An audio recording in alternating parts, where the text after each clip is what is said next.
Welcome to the Heart of a Viking. This channel offers elementary art lessons taught by Mrs. Minto from the Cape Henlopen School District in Delaware. I look forward to virtually creating with you. There are new lessons posted weekly. Subscribe to the channel to make sure you don't miss a single one. So go grab your art supplies and your thinking caps and let's begin.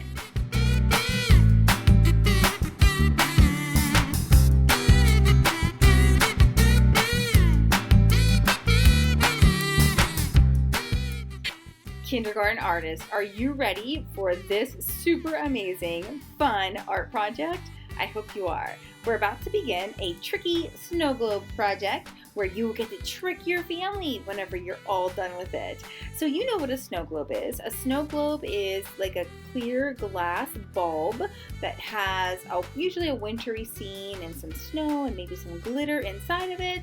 And when you shake it up, the glitter and the snow fly around, and when you let it sit on the table, it all settles back down to the bottom. Well, that's not really something that we can create here in our art class together, but there is a fun alternative. So what we're going to do is we're going to make a two-sided snow globe. So that way, whenever you share this with your family, you show them the front where the snowman is all put together and the snow is at the bottom, and then you shake it up like you actually shake the work of art, and then flip it over really fast so that when they look at it the next time, they see the snow flying and the snowman all shook apart like magic. So this is really fun. I can't wait for you to share it with your family. So let's see how we begin this fun, tricky snow globe. Okay, so if you were at school with me, I would have these snow globe tracers that are basically a circle at the top with a rounded base at the bottom. If you don't have one of those because you're making art at home, find something round. So I think I used a CD or a DVD disc to trace the top part of my snow globe. I just laid it on my paper and gently traced around the sides of it. And then for the bottom, it's just two curved lines. So you can definitely make one of these on your own by tracing a CD disc or DVD disc and just drawing the two lines at the bottom. After you have that on your paper, you're going to go ahead and cut it out. So that's what I'm doing now. I'm using my scissors to cut around the edges of my snow globe to cut this out. In addition, if you don't have blue paper at home, you can always use white paper. Not a huge problem. I just kind of like blue for this. It makes it look cold and wintry, but white paper would work just as well.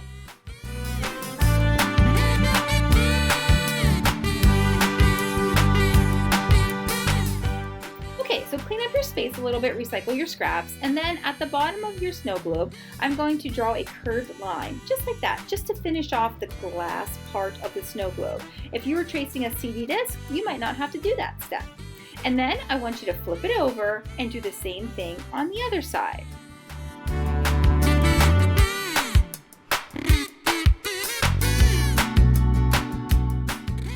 Okay, so let's pull in my finished one so you can kind of get an idea of what we're doing. So in the middle of our snow globe on one of the sides, we're going to make a three-circled snowman. So I'm going to start at the base and I'm going to draw a fairly large circle. This is his bottom. We're going to stack everything on top of this. So I'm drawing a fairly large circle touching the bottom of my glass snow globe. Then stacked right on top of that, I'll draw a second smaller circle. And then finally, stacked on top of that, I'll draw a third, even smaller circle. That's going to be for his head. So don't make it too small. We want it to be large enough to draw eyes and put a hat on. So don't draw it too small, but it should be a little smaller than that middle part. Great. Okay, so now we're going to flip over the whole project like that. And we're going to draw those same three circles, just now they're going to be floating around. Like we shook our snow globe so hard that the poor little snowman broke apart. So I'm going to draw the big bottom part first. I'm putting mine on the side, that's fun. And then the kind of medium-sized middle part somewhere else, not touching that first one. And then finally, the smaller shape for the head, even somewhere else, so it looks like I shook him all apart, poor guy. Okay, so now I'm going to go back to the front and I'm going to keep doing this back and forth, back and forth. This helps me keep things the same. So back on the front, I'm going to begin adding some of the details. I'm going to give my little guy some arms, and I'm going to pretend that they're sticks for the arms. So a long line and a couple little broken pieces for the branches on both sides. Now if you want, you could put mittens on those little hands if you would rather. So I'm going to erase one and draw a mitten. Now we just got done doing a mitten project together, so you should know that the mittens have one big lump for where all the fingers go, and then one smaller lump for where the thumb goes. Same would be for my snowman. And of course you can put mittens on both hands. I think I'm going to be silly and only leave one mitten on only one hand. Maybe the other one blew off and flew away in the wind. Or maybe he just never had a second one. I'm not sure. Okay, just like before, let's go ahead and flip it over and let's put two arms on the other side. Again, remember they're going to be floating around. I shook this too hard, so now poor little snowman's floating all around. There's the one little hand without the mitten, and now I need to draw my other hand that has a mitten on it. Okay, flip it back to the front, and let's see what we can add now. All right, let's start working on his face. So he's gonna need two circle shapes for his eyes, a triangle for his nose, and maybe a couple of little circles to make up his mouth.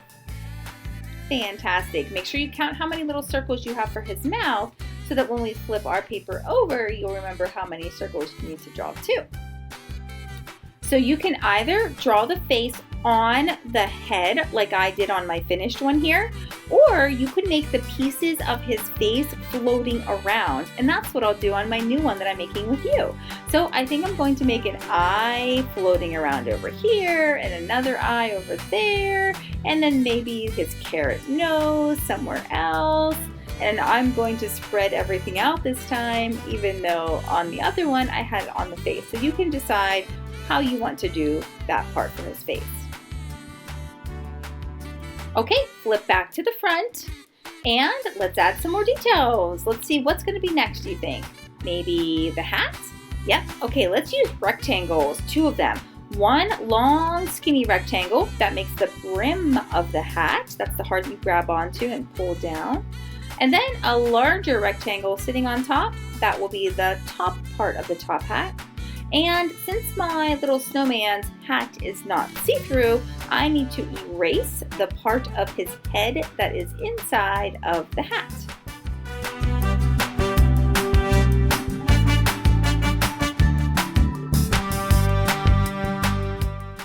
Okay, time to flip it over. Let's add a hat to this side. Again, you can put it near the head or you can make it floating around wherever you want. Fine with me.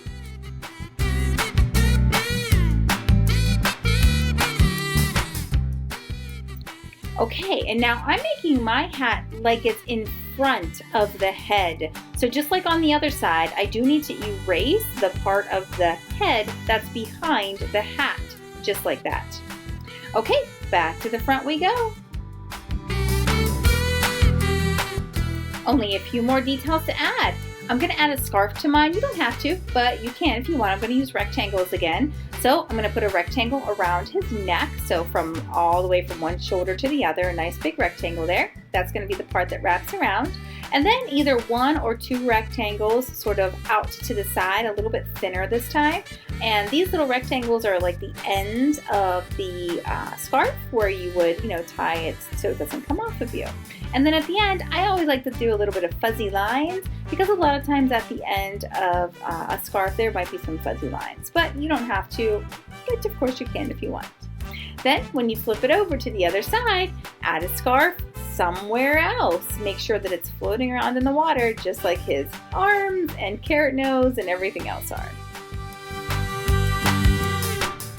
Okay, and once you finish that, that's going to end us for today. So this is a project that takes a little bit longer to complete, so we're going to save this project and complete it next week. So put this in a safe spot at your house, somewhere where you'll remember where it is, and I'll meet you back here next week at the Heart of a Viking to finish up our tricky snow globe.